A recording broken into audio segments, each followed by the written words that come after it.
Hi, it's Dane.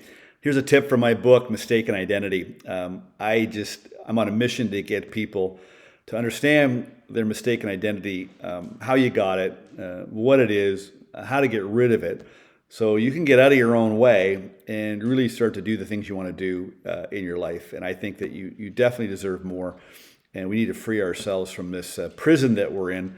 I call it mistaken identity. It's like a cellmate that you live with, this your ego, your false self that keeps holding you back. And so today's tip is about really understanding the power of your mind, because you're mistaken about how your mind works, and you're mistaken about the power of it, and you're probably mistaken about how to use it properly. So my book covers off, of course, my story and how to let go of the past. But it's not just for people that have gone through an abusive, violent, traumatic past like I did, although 60% of people have. It's also relatable to pretty much anybody. I mean, anybody that is suffering in any way.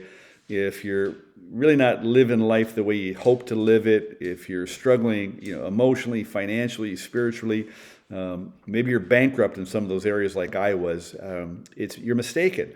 And so we're also going to talk about the power of your mind and how it actually works. So we've got to take control of this gift we have. I didn't know that it's a machine. I'm not a machine, but I have a machine that I use. I'm the operator.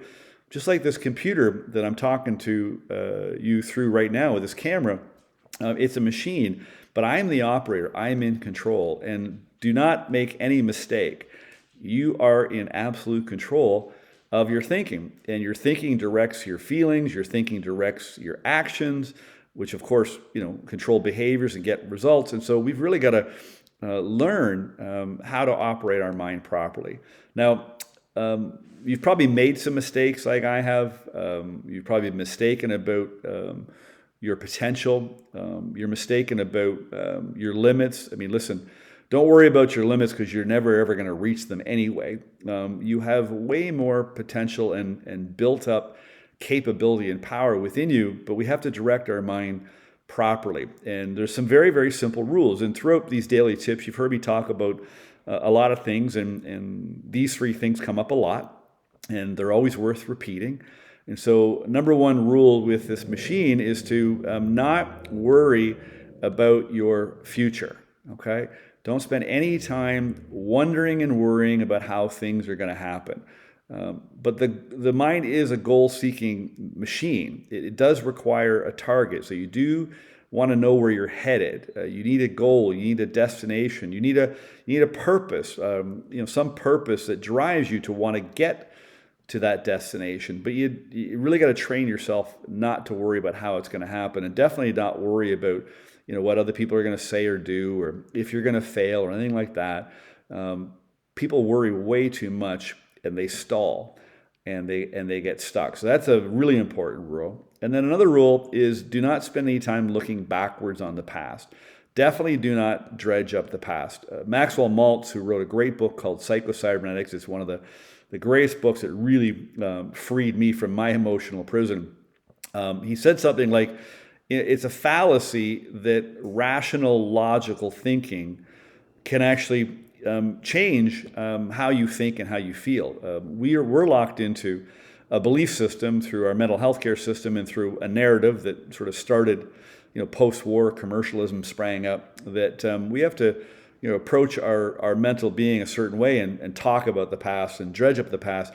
He said, let sleeping dogs lie. And I love that. Now, I think it's great to assemble some facts from your past, and actually your memory or recollection of the past is only about 50% accurate. So what you perceive to be the facts aren't really all the facts.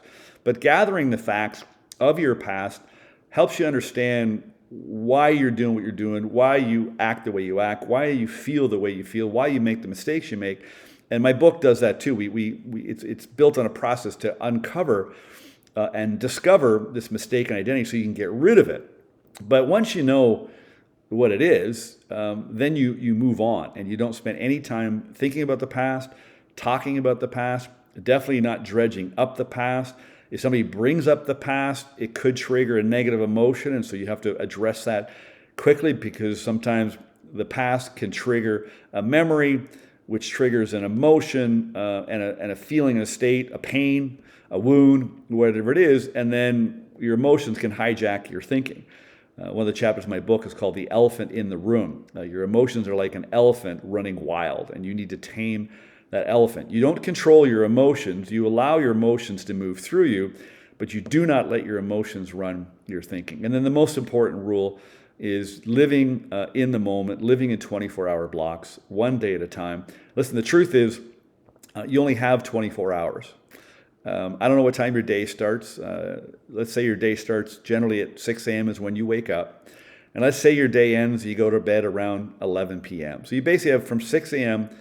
to 11 p.m. to do your work, pursue your goals, enjoy your leisure time with your family, your friends. Do what it is that you want to do or live your life the way that you want to live it. And when you go to bed at 11 o'clock at night, there's no guarantee you're waking up in the morning. So you want to train yourself to only think in those 24-hour blocks. Not really worrying about tomorrow, not looking at the past. Just live your life in these 24-hour blocks. We hear people talk about all the time, live in the moment, live in the now. And that's a wonderful cliche. But nobody really knows how to do it. Well, quite simply, what you have to do is you train your mind to go, nope, I'm not thinking beyond tomorrow. You might think of something right now that you don't really have to think about until 4 o'clock this afternoon. You go, nope, I don't need to think about that until 4 o'clock. And so you train yourself and correct yourself until that becomes the norm. But that's really the art of living, is living in the moment, living in 24-hour blocks, or maybe even living in 3-part blocks. Only live in the morning. And then when the afternoon comes, only live in the afternoon. And when the afternoon is done and the evening comes, only live in the evening.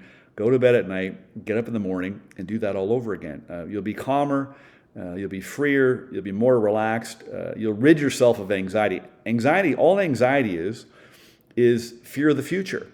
Could be next week, next month, an hour from now. You're just anxious about something that hasn't happened, and you're imagining things that might go wrong. And then looking at the past, all that does generally is causes frustration, because frustration simply means you're not meeting or did not meet your expectations, or you did not meet the expectations that others had of you.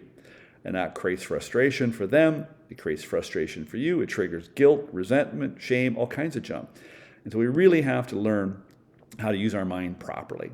And I talk about that in my book, because once you rid yourself of your mistaken identity, you've got to start working with some new personal standards, some new operating procedures, a new operating system, new policies and procedures as to how you're going to think and how you're going to act and how you're going to move forward. And you do that, man, oh man, your life gets really, really good. Listen, if you're listening to this video or you're watching or reading the email, I'm running 45 days live starting on Monday. And I'm going to spend 45 days with you every day live, showing you how to rid yourself of your mistaken identity so you can meet your true self, find your calling, and start living the way you want to live, and also make sure you understand how to operate your mind properly, because it is a gift, and you're probably wasting it. Have a good day.